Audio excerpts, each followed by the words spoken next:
Everyone, welcome to my channel. आज के इस वीडियो में हम अपने topic microorganism friend and food chapter को फर्दर कंटिन्यू करने वाले हैं। स्टूडेंट्स, हमने पिछले वीडियो में फंगी, एल्गी इन सारी के बारे में पढ़ा था। तो आज हम प्रोटोजोआ, वायरस इन सारे टॉपिक को फर्दर कंटिन्यू करेंगे। स्टूडेंट्स, आप लोगों ने प्रोटोजोआ के बारे में सुना ही होगा, है ना। प्रोटोजोआ क्या होते हैं? प्रोटोजोआ मेनली ये सिंगल सेल यूनिसेलुलर ऑर्गेनिज्म होते हैं, है ना। प्रोटोजोआ यूनिसेलुलर ऑर्गेनिज्म होते हैं और मेनली ये क्या होते हैं, वाटर में पाए जाते हैं।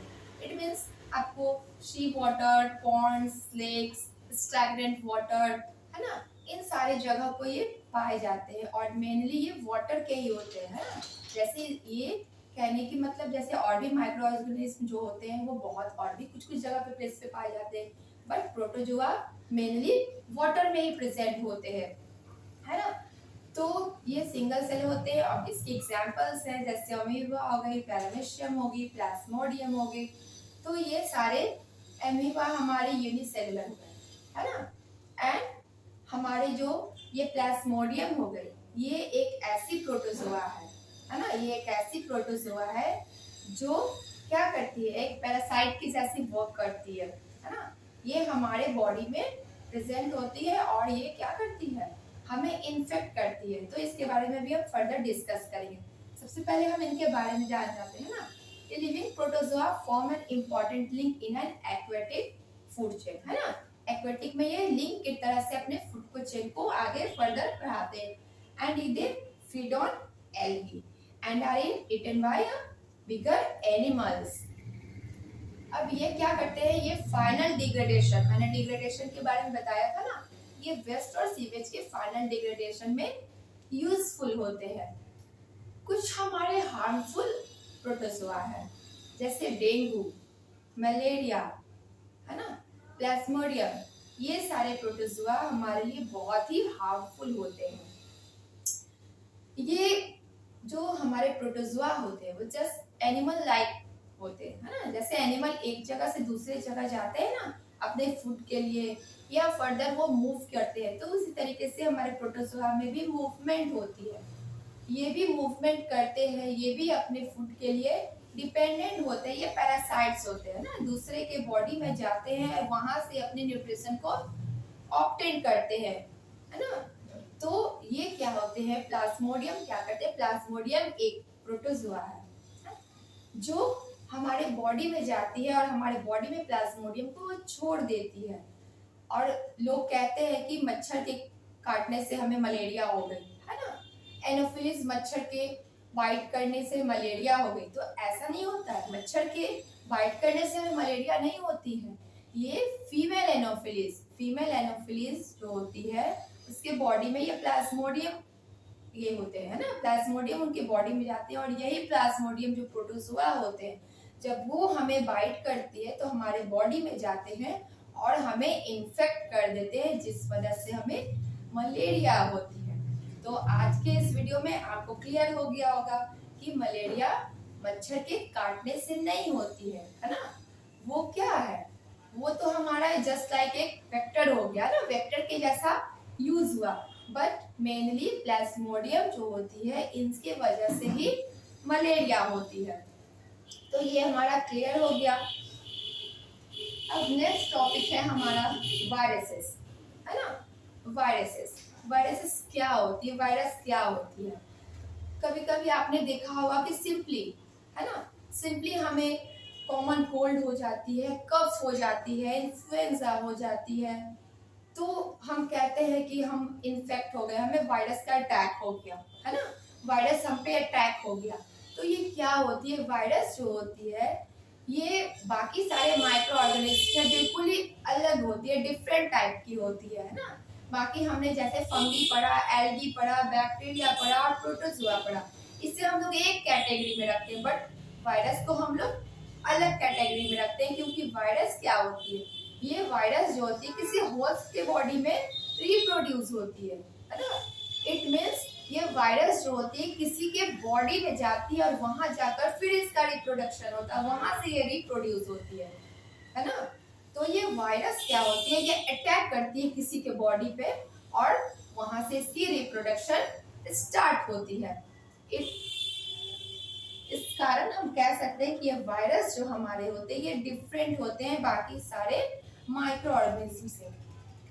कभी कभी तो ये इतने ज्यादा हमारे लिए हार्मफुल होते हैं कि कभी कभी इससे डेथ भी हो सकती है ना। अभी आपने हाल ही में सुना होगा कोरोना वायरस।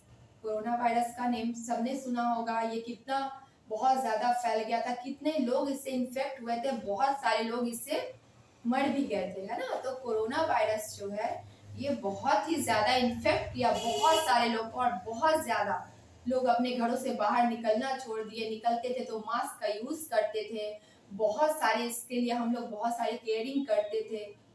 तो ये इन्फेक्टेड होती है और ये कॉज करती है, डेथ को भी कॉज करती है।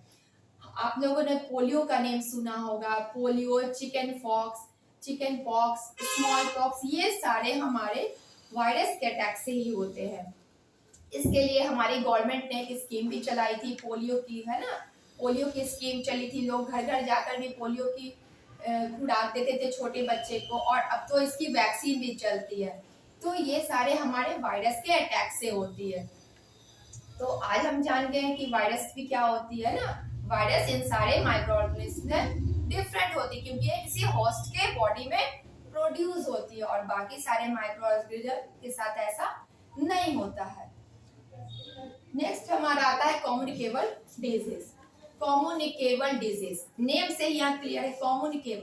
कम्युनिकेबल मीन्स कम्युनिकेट करना, एक से दूसरे में फैलना, ट्रांसफर होना, है ना। तो वैसे diseases, that disease which can infected person, which can transmit from infected person to a healthy person from air, breath, something, है ना। चाहे वो एयर के माध्यम से हो, वाटर के माध्यम से हो, किसी भी चीज के कांटेक्ट से हो सकती है ना। एयर के कांटेक्ट से हो सकती है, आपके वाटर के कांटेक्ट से हो सकती है, किसी भी कांटेक्ट से हो सकती है। तो ये कम्युनिकेट होती है इन्फेक्टेड पर्सन से, अगर हेल्दी पर्सन में चली जाती है तो वहां से वो लोग कम्युनिकेट हो जाते हैं, वे उसके कनेक्ट हो जाते हैं। तो ये डिजीजेस क्या होती है, बढ़ने लगती है। तो यही होता है कम्युनिकेबल डिजीज।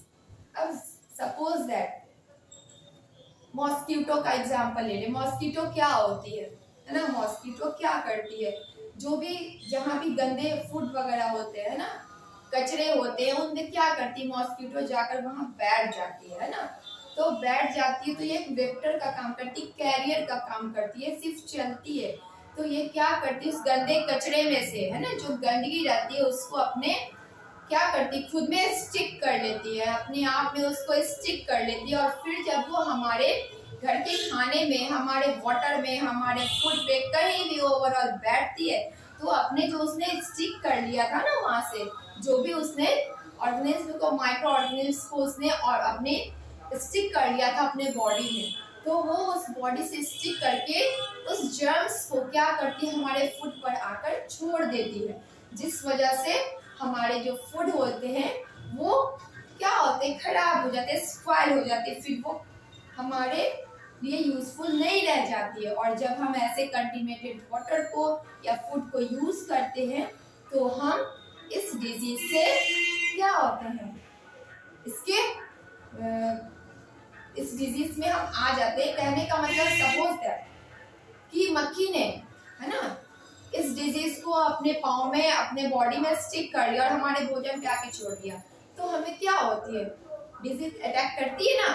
तो इस तरीके, या फिर खुला में, जैसे आपने देखा होगा, आप खाते हो, गोलगप्पे खाते हो, पानी पूरी खाते हो, या कुछ और भी, आप बाहर कुछ भी वैसा चीज खुले में रखे हुए चीज जो कवर्ड नहीं रहती है, अनकवर्ड रहती है, ऐसे फूड आइटम्स को खाते हो, तो क्या होती है, हम बीमार पड़ जाते हैं ना। लोग कहते हैं कि गंदे खाने को आपने खा लिया ना, आपने गंदे पानी पी लिया। तो ये सारी क्या होती है, ये सारी इन सारी को ये मॉस्किटो क्या करती है, उसको इन्फेक्ट करती है। और जब ये इन्फेक्ट वाले फूड हम क्या करते हैं, लेते हैं, तो हम भी इनसे बीमार पड़ जाते हैं। तो इस तरह से ये डिजीज क्या होती है, कम्युनिकेट हो जाती है, एक जगह से दूसरे जगह फैल जाती है और हम बीमार पड़ जाते हैं, है ना। तो ये हमारी कम्युनिकेबल डिजीज कहला जाती है। क्लियर।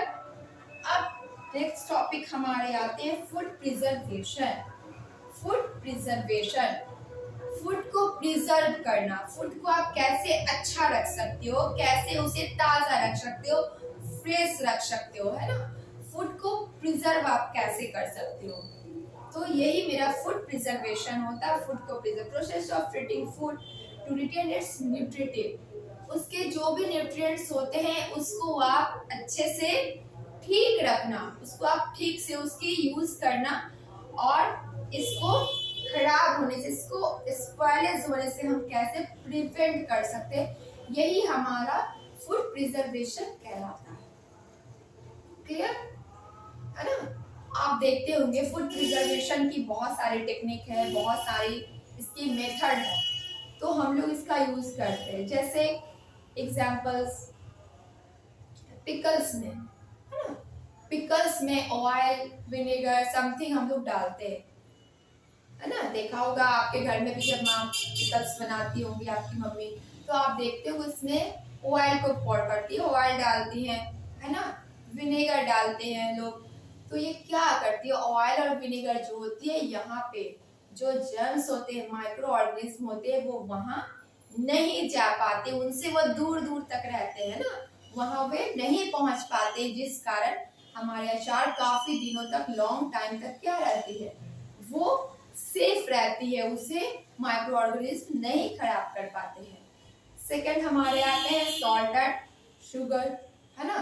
शुगर क्या करती है और सॉल्ट क्या करती है, आपने देखा होगा फिश, मीट, है ना, इन सारे के ऊपर में हम लोग क्या करते हैं, सॉल्ट की एक कवरिंग करते हैं, है ना। सॉल्ट की एक कवरिंग करते हैं फिश के ऊपर, मीट के ऊपर, उसकी एक कोट चढ़ाते हैं। इससे क्या होती है, लॉन्ग टाइम तक फिश जो होती है वो खराब नहीं होती है ना।